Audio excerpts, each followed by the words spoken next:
Dag 40. 5 ord per dag. Lyssna och säg efter. Öva uttalet. Gul, n-ord. Gult, ett ord. Gula, plural. En gul banan. Ett gult äpple. 2 gula bananer.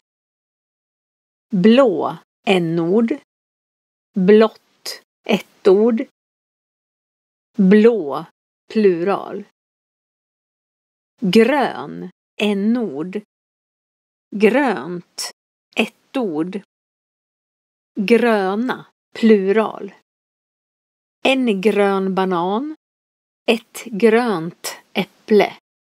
2 gröna äpplen. Vit, n-ord. Vitt, ett ord. Vita, plural. Svart, n-ord. Svart, ett ord. Svarta, plural. Röd, n-ord.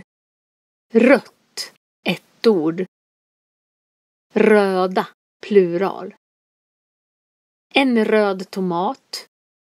Ett rött äpple. 2 röda tomater. Rosa, n-ord. Rosa, ett ord. Rosa, plural. Brun, n-ord. Brunt, ett ord. Bruna, plural. Grå, n-ord.